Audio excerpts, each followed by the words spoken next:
Ladies and gentlemen, our final fireside chat today is titled Human Potential at the Intersection of Design and Wellness.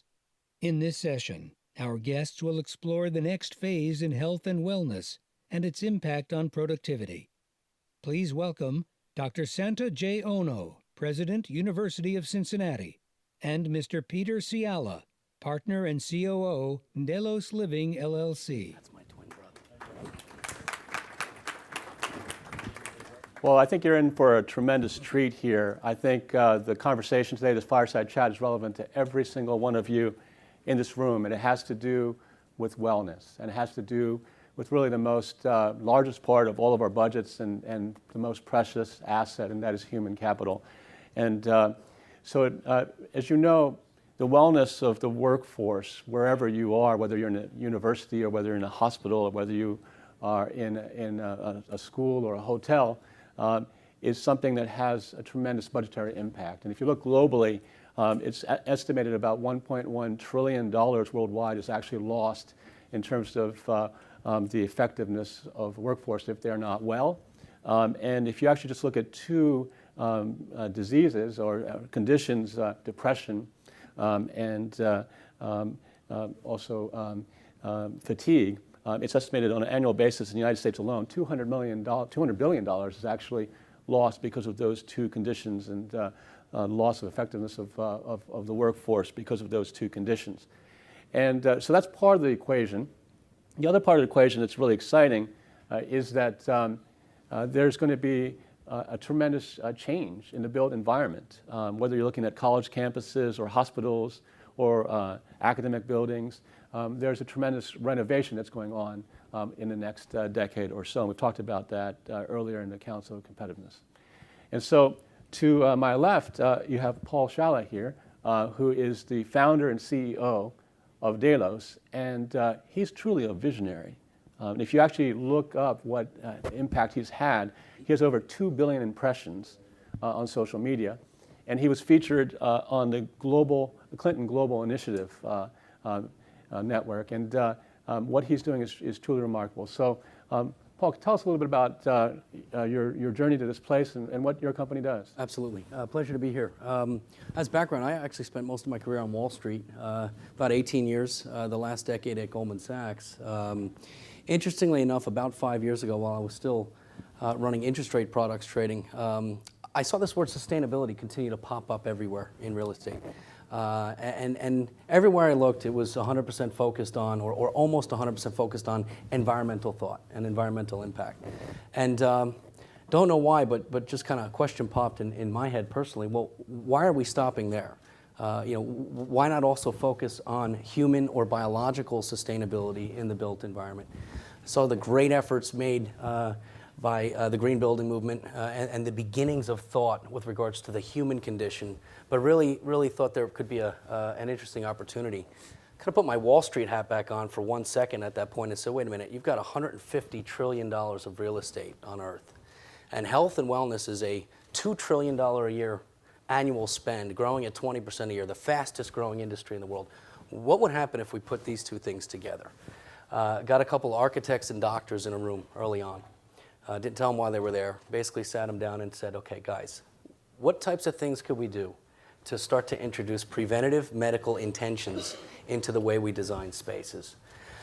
This has been, at this point, about a 5-year body of work, assembling thought leadership, mostly private sector IQ across architecture, medicine, science, design, sustainability, what culminated in our introduction of the WELL building standard, which was introduced on our behalf by former President Clinton at CGI 2 years ago. This is a process for buildings to achieve WELL certification as a complement to things like LEED certification, whereby we're really looking at categories like air and light and water and comfort. Again, everything that's relevant to the human condition and figuring out what to do to design spaces, these spaces that we're spending 92% of our time in, indoors, to design them more appropriately for human health, well-being, and productivity. Interestingly enough, with now over 5 million square feet registered to achieve WELL certification in the United States with over 70 live projects, we're seeing staggering economic proposition here. The cost to achieve a well-certified space, for instance, CBRE's global headquarters in downtown Los Angeles, which was the world's first well-certified offices, LEED Gold and well-certified, over 54 performance specifications across all of these categories that are passively working on the human condition inside, achieved for a 1.5% premium to normal construction. In most cases, these are not more expensive decisions. These are more intelligent and informed decisions across some categories, which I'll get into. But it's really exciting to see a sustainability play that is led with an economic argument. Just to give you an example of some of the premiums we're seeing, the willingness to pay for consumers, at this moment right now, we're getting 25% premiums on wellness-infused hotel rooms versus standard rooms in the same property. That's our Stay Well program. 17% premiums on student housing, 30% premiums on wellness home sales versus comparable homes. So you're talking about a very little cost to create and a very big exit value enhancement. So it's an argument that's got obvious social benefits, and from a competitive standpoint, I look forward to discussing primarily commercial office, but something that developers aren't going to look at as a burden or a moral hazard or something that is necessary, but they're not quite sure where they'll recoup their gains. The hotel programming, the hotel property broke even on the capital expenditure required to upgrade a hotel room with about 18 different features, things like dawn simulation, air purification, vitamin C infused in the shower water, which actually strips out, neutralizes chlorine, some surface coatings. They broke even in 6 weeks on the entire cost. I believe the green building movement at this point is showing 6.5, 7-year break-evens, which is wonderful, but we're very excited to introduce a very relevant economic play here, along with a great social benefit.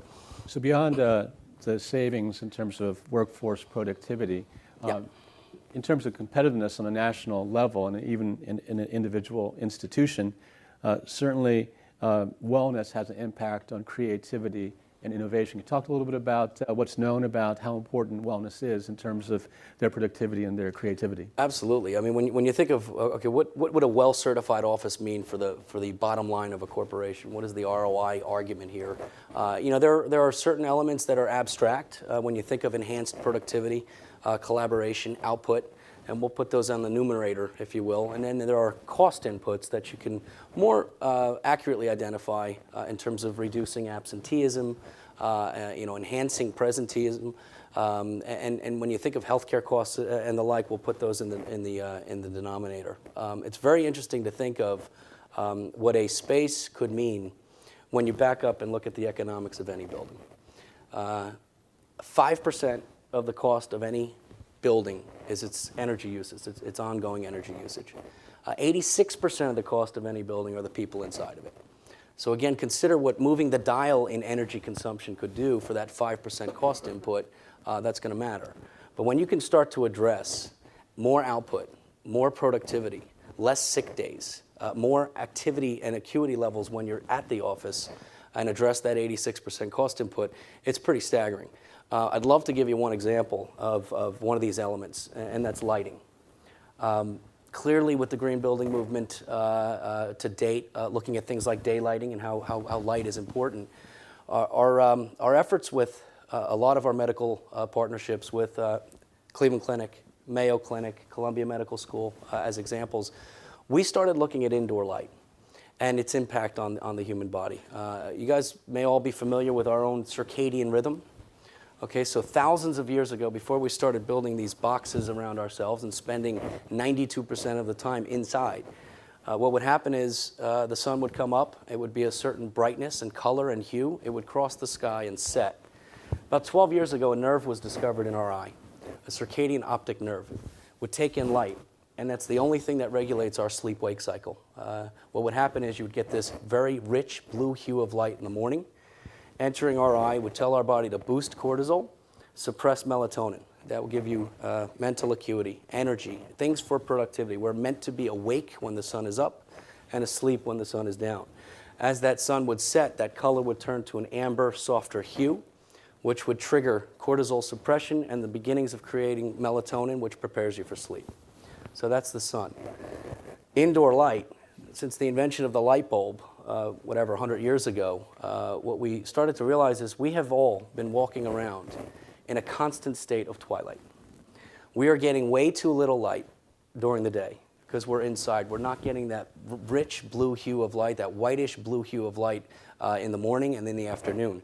Our cortisol is not jumping to the levels it should be. And we're getting way too much light at night. Light is unnatural. Any light at night is bad for you. So you look at an LED spectrum of light. Okay, same cost for all of this. Bluer, brighter hue on one side versus a yellow, softer hue on the other side. It's a subtle difference, but it means a lot for your body. If any one of us are getting exposure to bluer hue light in the evening, it's terrible for us. It's tricking our bodies into thinking it's still late morning. Okay, our cortisol is still way up and we're not creating melatonin. Conversely, a yellow, softer hue of light, same cost as the other end of the spectrum, just a more intelligent look at what it is, much better for digestion and much more conducive to healthier sleep preparation. So what we decided to start to figure out was how can we make indoor lighting circadian smart? What can we do to address and bring natural elements of light inside? Think of a commercial office. Bluer, brighter hue can boost your cortisol, can increase your mental acuity on the spot. Literally minutes of exposure to this can have a drastic impact on the way you're retaining information and what type of output you're giving. When you think of even the winter months, for instance, let's take an office in Seattle. 4 months out of the year, the sun is starting to set early. Your employees are coming back from lunch at, let's say, 1 o'clock. They're somewhat sluggish to begin with. The sun's starting to set. Their melatonin is kicking. Their cortisol is not very high. You're losing a lot of productivity for the last 4 hours of those days. With a circadian proper office, okay, an office that adheres to the principles of the well-building standard in the category of light, we can literally extend the workday in a very natural way, in a healthy way, at zero cost. And that's one example of what to do for productivity. You've talked a little bit about what you've done in offices, and there's Yep. Tremendous success in terms of your program in hotels, and I guess the MGM Grand is one example. Maybe you talk a little bit about what you've done with them, and also what do you think is going to be in the future? What are you going to do in schools? What have you done with hospital systems? Give us an idea of what you see in the future of your program. Absolutely. So the full body of work, the well-building standard, applies to renovation, new construction, for primarily larger commercial office. It's a very good complement to things, again, like LEED certification. In fact, our governing body of this well-building standard, which we call the International Well-Building Institute, has collaborated and has a partnership with GBCI, the Green Building Certification Institute. So that is the same entity of the U.S. Green Building Council that stamps and audits and independently verifies LEED certification. I believe LEED has now been implemented, or there's a registered pipeline of 10 billion square feet in the world in 132 countries in the last 14 years. Interestingly, I believe early on it was positioned as a moral hazard. About a 20% cost premium initially to achieve green building status. Now, thankfully, that's come way down. And candidly, I'm not so sure we're going to hear the words green building in the next decade. I think it's just going to become the right way to build. I believe 32% of everything built right now in the world is either LEED certified or green or equivalent. It's kind of like the color TV. You know, when the color TV came out, it was a color TV for a year. Then it was just a TV. And we certainly think green building is becoming ingrained, and if it's done properly, the cost inputs are minimal and the economics are there. Potentially the next whole push here in sustainability in real estate, we feel, is human or biological sustainability. And clearly a daunting task to even suggest better health through the built environment. And what we decided to do was formulate this as an output and performance-based standard. As a for instance, when CBRE completed their headquarter build, before achieving certification, there is an on-site audit and testing, air quality, water quality, circadian lighting elements, everything that can be measured to make sure that the space has met the minimum preconditions set forth by industry consensus at this point. We've got over 75 industry experts opining on the standard as we speak. It'll become a public document on October 20th for broad use. But it's nice to think of this line of logic for anyone kind of doubting this proposition. Point A to point B would be, do healthier building practices mean healthier spaces? Point B to point C is, do healthier spaces mean healthier people? And C to D, clearly, are healthier people more productive people? Well, the real nice thing is point A to point B is not a question mark. This well building standard is not a prescriptive input-based checklist that can be gamed. It's certainly not something that you need to adhere to a certain set of standards and then you can achieve a certification. A space will not be known as a well-certified space until the on-site assessment and measured audit of all the spatial components as they pertain to the human condition. Sorry, long-winded answer. Okay. To your question, this is great for new construction and renovation. What about the 98% of the square footage that already exists and is occupied and is not going through this whole process? And we felt it was important to have a separate body of work that adheres to the same principles, but is very implementable on existing occupied spaces. And that's the overlay programs that Delos has introduced, Stay Well, for hotels. Again, about a 6-week break even on CapEx. We took existing rooms out of circulation at the MGM Grand for 4 days. Inserted about $2,500 of capital expenditure back into each room to convert them to Stay Well rooms.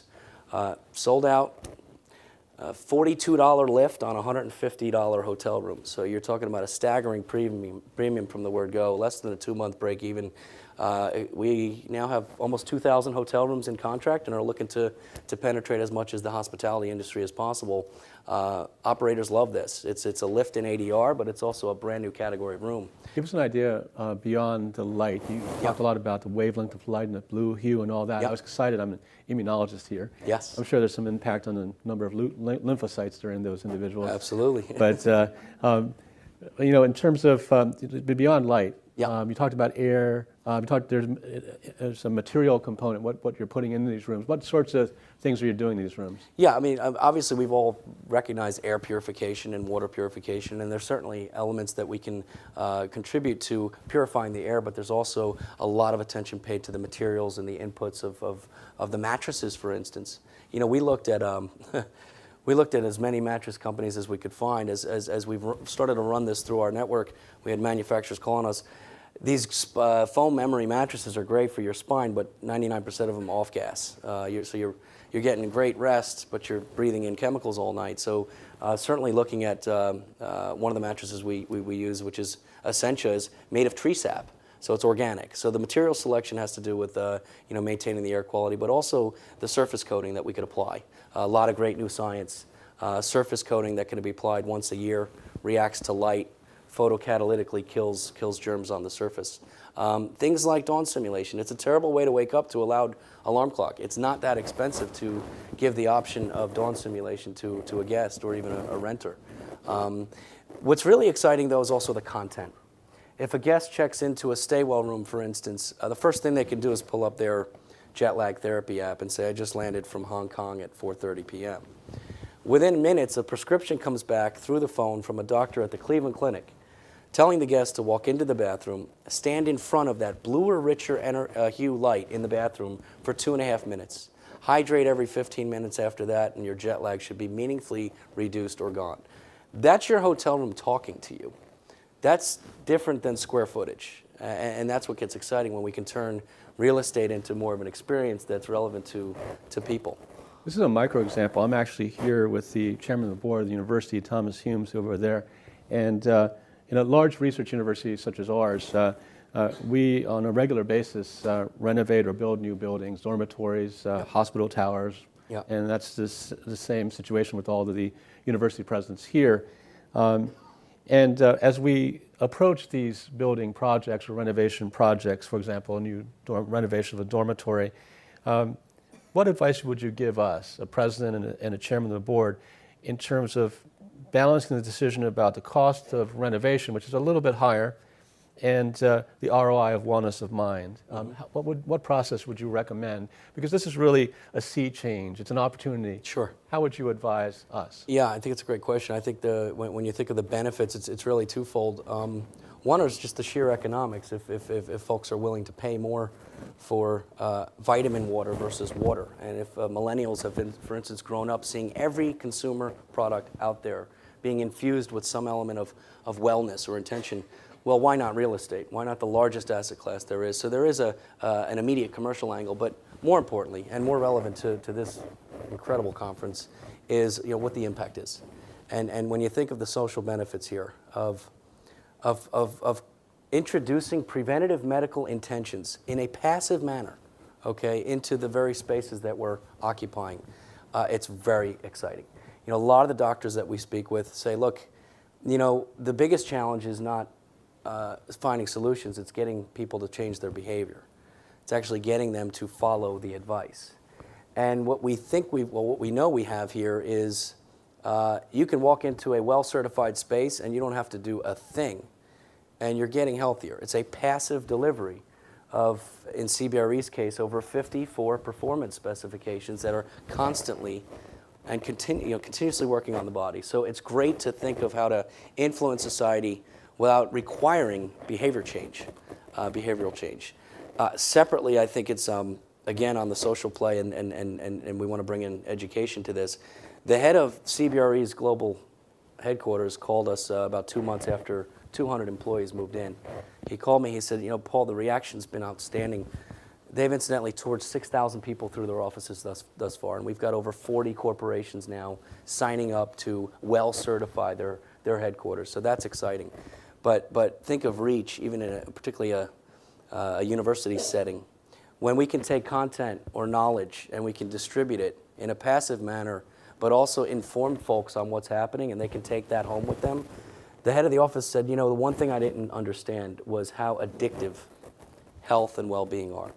I find myself coming to work, riding up in the elevator almost every morning and hearing side conversations from my employees, talking about how they're changing their behavioral patterns at home because of what they're learning about their well-certified office. So I think the social impact is clearly the bigger play. The fact that you can get private developers to say yes on the spot because there's an economic impact is great, because there will be no barrier. But yeah.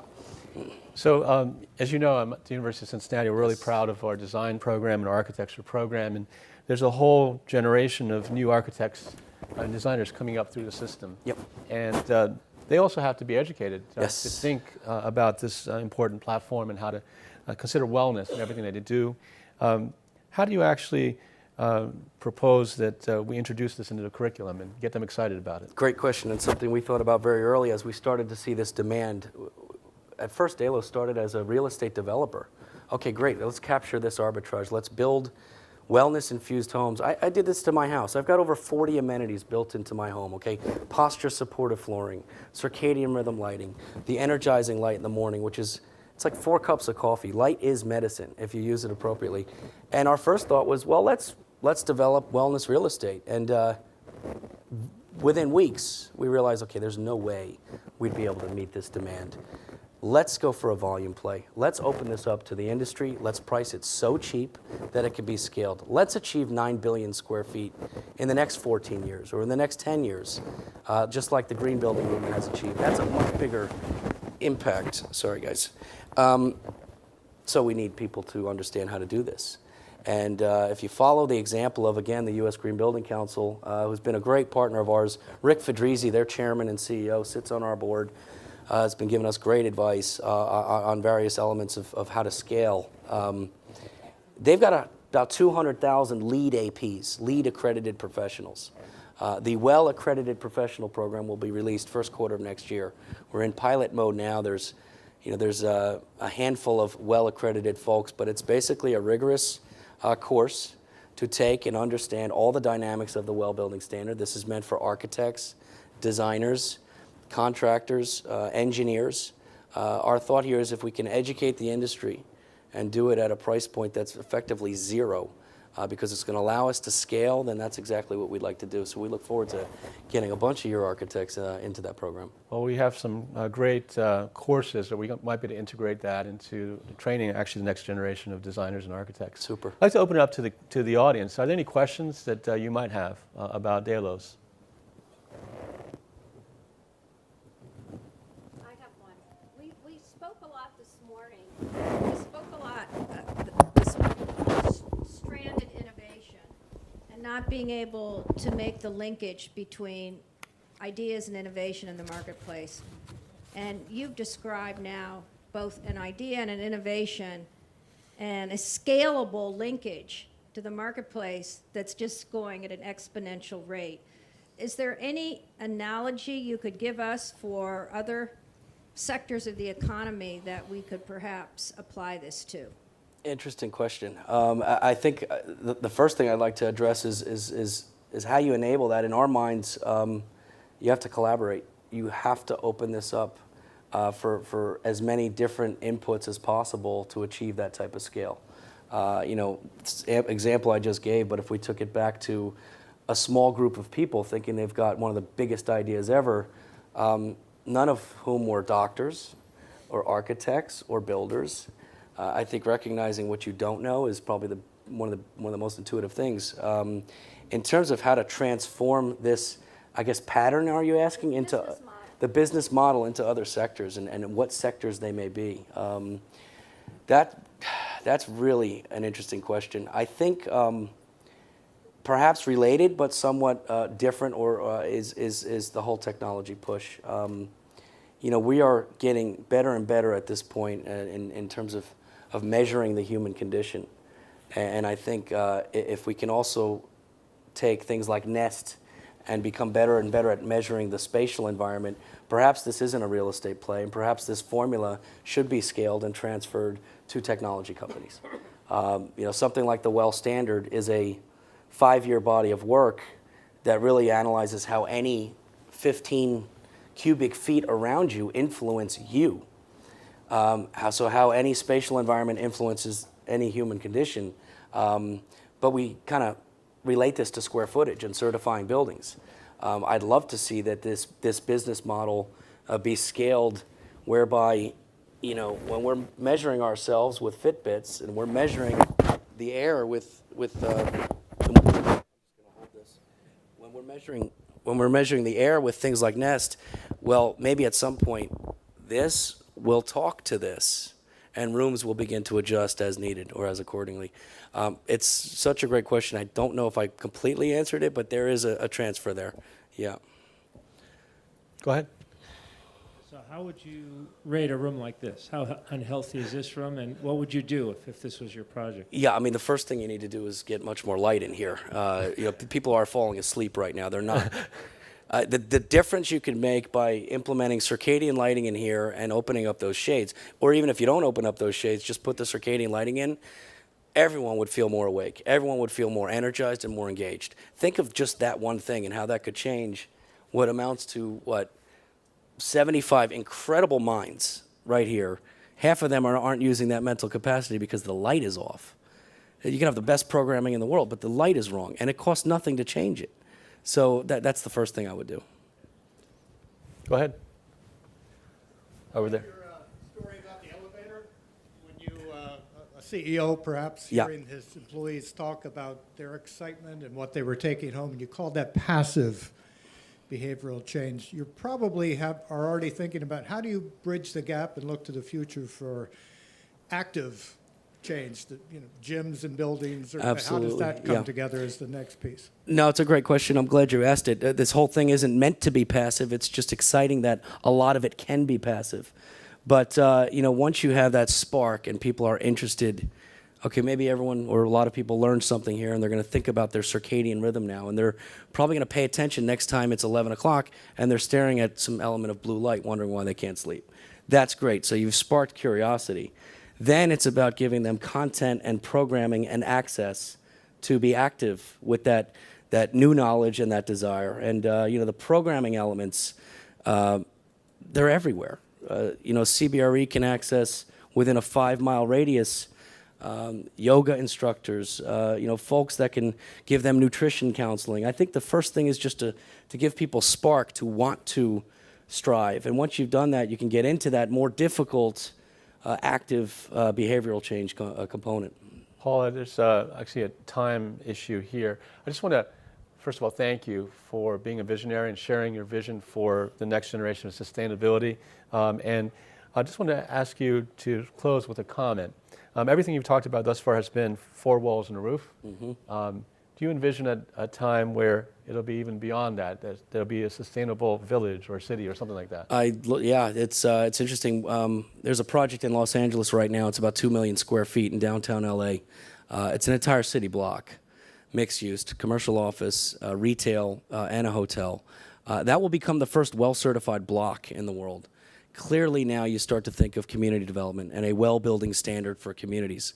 And it just gets so exciting. Yeah. Perhaps the University of Cincinnati will become the first Let's do wellness it. university. Let's do it. Let's do it. Thank you very much. Thank you.